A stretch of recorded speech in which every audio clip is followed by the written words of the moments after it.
Thank you guys. Thanks, Doug. Thanks, LeBaron, for everything you guys do in the community. Santa Cruz wouldn't be the same without you. By the way, if you ever have a chance, if you're one-on-one with Doug, ask him about his exploits as a Kon-Tiki explorer as a young man. It's quite a story. I don't know if anyone is familiar with this, but it's quite a story. So really, so if it's not apparent, we run a product design studio here in Santa Cruz, and really our core objective is to converge these two often disparate worlds.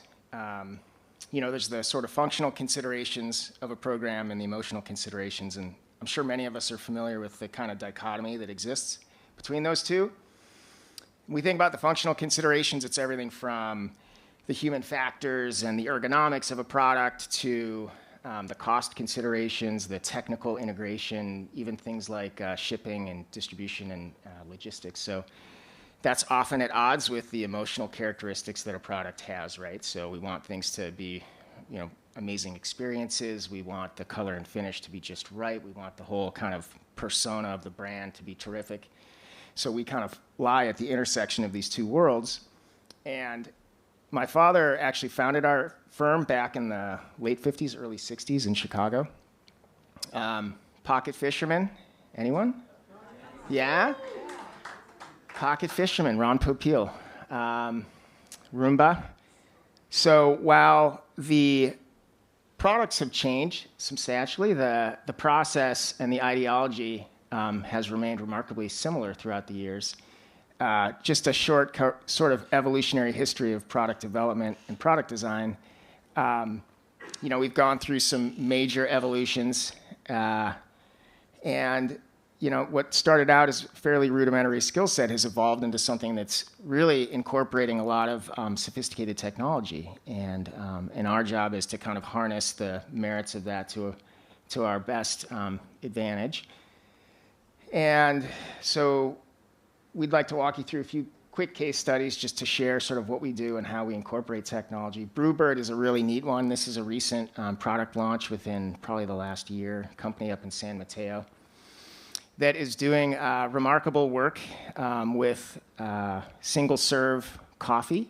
It's the world's first single-serve coffee brewer that incorporates fresh roasted whole beans in a fully compostable paper pulp pod. My prop manager, my son. Thank you. Yeah, nice work, Kai. So 100% backyard compostable paper pulp. Breaks down in about 8 weeks, and it's made from a sugarcane derivative. Just out of curiosity, could anyone guess how many K-Cup disposable pods are used in the U.S. every year? Just like throw out a number. It's close to $1 trillion. It's over 12 billion. So, and those are non-reclaimable, non-recyclable. It's a composite of plastic and aluminum. So one of the many benefits that Brewbird has provided is, of course, the compostability and the sustainability of the pulp pod. But among other things, the freshness of the beans and the fresh roast is amazing. And so what this little pod does, which is really intelligent, is scans the QR code, which is registered to the specific roast of the bean, and then the machine adapts the pressure and temperature settings to express the very best flavor of that specific cup of coffee. And it does that all within about 60 seconds. It's amazing. So our job as the product design partner is to derive a form and a personality for the product that's welcoming and inviting and intuitive. We work on the actual physical product as well as the user interaction and the user interface on the touch screen, as well as the packaging and some of the brand touch points.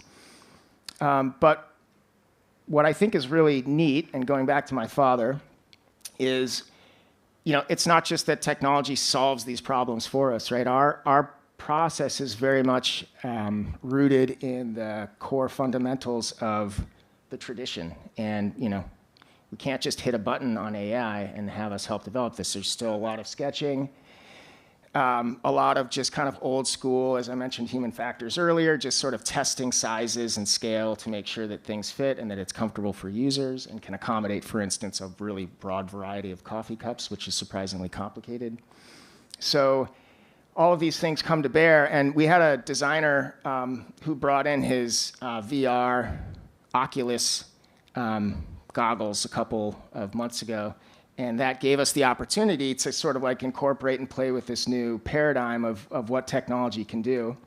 And it's pretty neat because, again, we take this sort of like old school traditional methodology, and then we can apply some of these new techniques to the process, and the results are pretty remarkable. So like this is the viewer's view through the Oculus, and what he had done was applied the 3D CAD model to his kitchen just to make sure that, for instance, it accommodated the overhead cabinet height, typically about 15 to 18 inches. So there's a lot of benefit to kind of like using some of these tools to our advantage because, of course, it's an expensive and very long process to develop a complex product like this. So kind of a neat example. And the end result is really beautiful. Aricion is a startup in San Francisco working on very early disease detection, in particular Parkinson's. And it's an alternative to DNA sequencing. It's using a methodology known as proteomics to basically determine the characteristics of a certain disease state early on so that you can detect it and find a treatment methodology.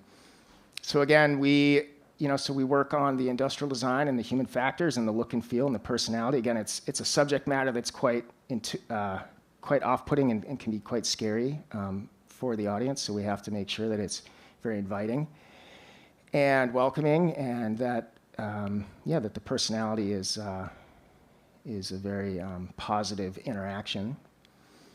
And again, the methodology is, it's rooted in the tradition of the craft, right? A lot of sketching, a lot of model making, a lot of prototyping.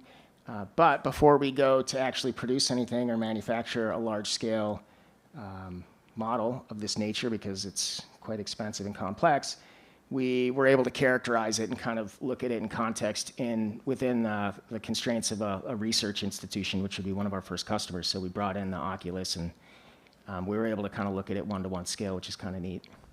And then the result of that is we had the confidence to then go build it, which is shown on the right. Okay, and then the last case study, this is a really neat one, just because of our affinity with the ocean and ocean health here in Santa Cruz. Bedrock is a New York-based startup that just received a large amount of funding and a big contract to do an ocean survey for a new wind farm off the coast of Cape Cod near Martha's Vineyard. And basically what they are doing now is they are converting what was previously a really complicated and expensive and dirty process of ocean survey into something that is fully electric. It's small and portable and deployable anywhere in the world from our Pelican case.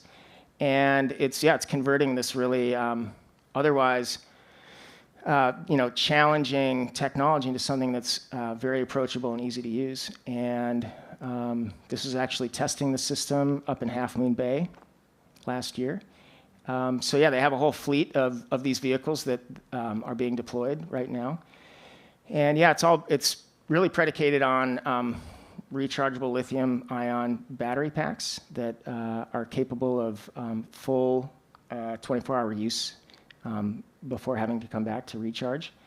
And the process, in keeping with kind of like the spirit of our studio, is rooted in just the tradition and craft of model making and sketching, and obviously using technology to our advantage, but not at the expense of sort of the core foundational elements. So there's one of the lithium battery packs.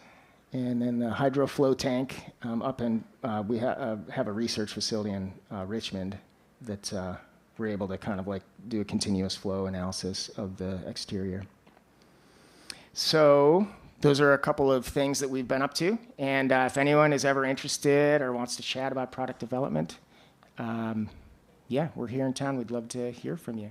So thank you.